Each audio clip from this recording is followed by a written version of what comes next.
Hello, my name is Wenlu Yan. With my partner Zhihong Zhao, we're going to present the journal paper published in 2012 titled "Does the Coase Theorem Hold in Real Markets? An application to the negotiation between waterworks and farmers in Denmark" by Jens Abeltrapa, Frank Jensen B., and Alex Dubgarb. Here's the table of contents. We're going to talk about it related to the article in chapter 4. Second part is abstract and the introduction. Third part is institutional context and regulation. Fourth part is the method. And fifth part is result and perspective. And last, we're going to talk about the conclusion and the question related article and chapter 4. So we're going to relate our paper to the week 4 readings Coase Theorem. The week 4 reading focuses on efficient pollution level and how marginal analysis can be used, both in principle and in practice. And Coase Theorem, which is named after the Nobel Prize-winning economist Ronald Coase. So the definition of the Coase Theorem is, if polluters and victims can easily and effectively bargain, private negotiation should arrive at the efficient outcome, regardless of who has the initial right to pollute or prevent pollution. So the second part is the abstract. The Coase Theorem depends on a number of assumptions. First, among others, perfect information about each other's payoff function, maximizing behavior, and zero transaction costs. The paper examines does Coase Theorem still holds in real market transaction when these assumptions are violated? The introduction. So theoretically, consider a waterworks and a farmer who disagree about the level of pollution in a groundwater resource. The farmer produces crops and disregards the leaching of nutrition and pesticides to the groundwater. The waterworks use the groundwater to produce drinking water.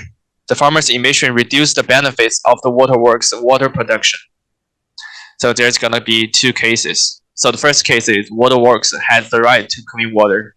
In this case, the farmer will find it optimal to compensate the waterworks until the socially optimal level of emission is reached, which the marginal cost of the pollution for the waterworks equals to the marginal benefits of pollution for the farmer. The second case is farmer has the right to pollute. In that case, the optimal pollution level is reached when the waterworks compensates the farmer. This again occurs where the marginal cost equals the marginal benefits, and the actor shares the net benefit. Thus, regardless of the initial assignment of property rights, the socially optimal emission level is reached. Institutional context and regulation. So the first is the drinking water supply in Denmark. Nearly all Danish drinking water comes from groundwater and the purification of groundwater for drinking water. Some valuation studies have shown that the Danish customers have a high willingness to pay for non-purified groundwater, which implies that the protection of groundwater resources from contamination is socially important. While pesticides and nitrates from agriculture is among the principal threats to the groundwater equality. And the common water supply are non-profit enterprises which are required to set cost-based prices for water supplied to customers. They are either owned by the customers or the local municipalities. So the drinking water protection and the voluntary contracts. The Danish government stated a general regulation include the banning of certain pesticides, pesticide taxes, the ceiling on the use of the fertilizer, etc. However, it may not protect the vulnerable groundwater resource in some area due to farmer has the right to use legally permitted pesticides and quantities of fertilizer, which farmer has an implicit right to pollute groundwater. The Danish Water Supply Act, which is the act that passed in 1998, which stated that the waterworks could make a voluntary agreement with farmers by compensating them for changing their land use practice, granted the farmer the rights to pollute the groundwater within the limits set by the general regulation. Method. There is no central registration of waterworks which have sought to establish cultivation contracts with farmers. So authors contacted lots of waterworks all over Denmark in order to identify which waterworks have experience with cultivation agreement. Smaller waterworks with potential experience regarding cultivation contracts are also contacted. Telephone interviews were carried out with the manager or board members of the waterworks. The authors conducted interviews in total of 45 interviews of 18 waterworks. Some of the waterworks have no experience on cultivation contracts. Some are considering making contracts in the future, while others see no threats against the quality of their groundwater resource. The sample size covers the water supply of all the major cities in Denmark. So we're going to take a look at the table 2. Among the 18 interviewed waterworks, 13 of them had established cultivation plans at the time of the interview. Waterworks use two main methods in their negotiation with farmers. The first is individual negotiation were conducted, during which the content of the planting agreement and the compensation were determined. And the second method is farmers are provided with standard non-negotiable agreements, in which both planting restriction and the compensation are given. In a total of 13 waterworks undertook individual negotiation with farmers, while 4 waterworks offered a standard agreement. 1 waterworks entered an agreement with the farmer that he would not use the pesticides on 4 hectares of the land without having to pay the farmer compensation. Another waterworks entered agreement with 3 farmers where expropriation was used as a threat if the voluntary negotiation did not lead to a result. Out of the 13 waterworks that have undertaken voluntary individual negotiations with the farmer, 7 were involved in negotiations that failed or led to a change from individual negotiated contracts to a standard contracts. In total, 55 negotiations were conducted, out of which 39 negotiations were failed.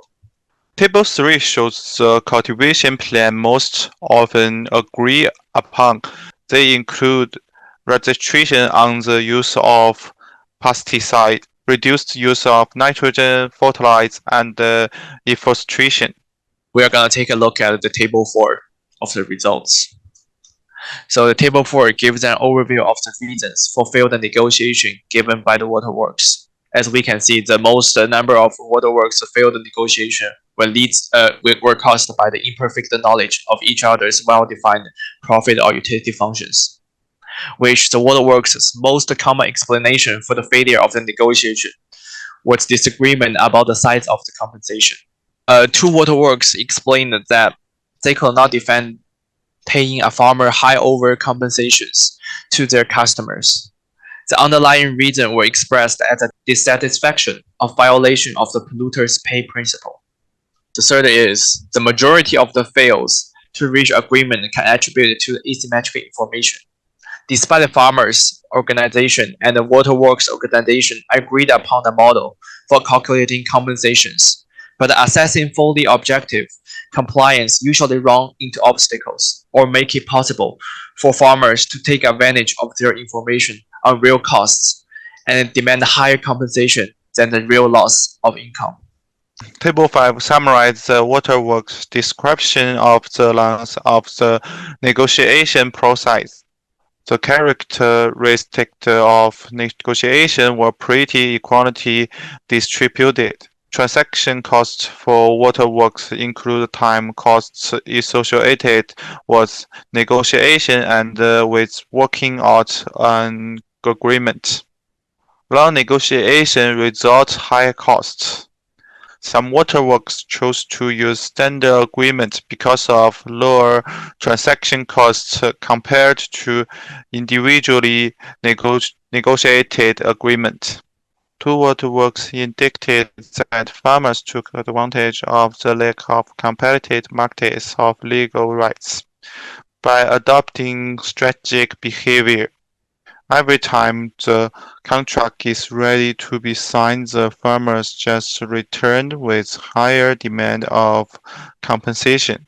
Economic compliance cost is not the only criterion to enter an agreement, and the farmer's personal preference. One waterworks suggested that young, full-time farmers are focused on the bottom line, so they are willing to contract if they can see an economic gain, while part-time farmers usually aren't willing to contract due to personal preference.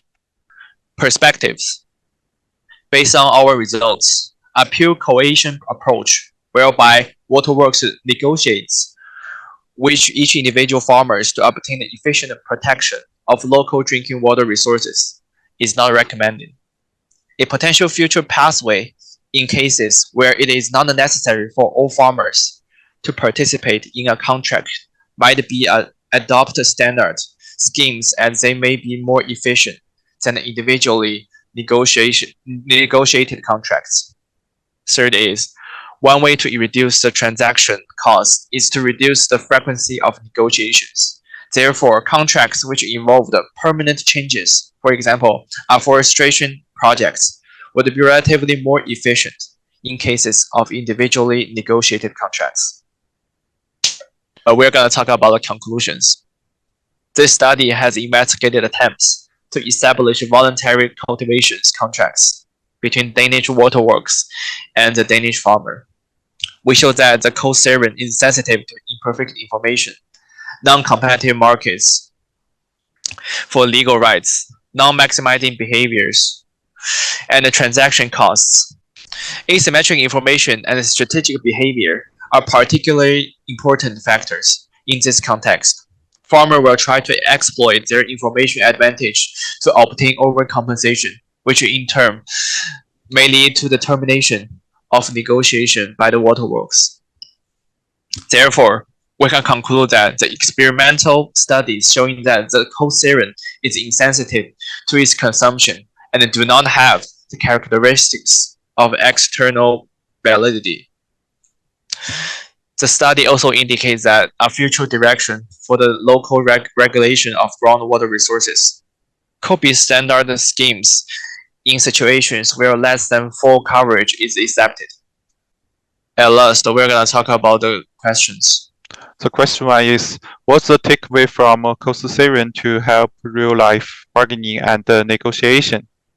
Question 2 is, what's your opinion on taking advantage of the lack of competitive markets of legal rights by adopting strategic behavior? And last, here is our reference, and thanks for watching.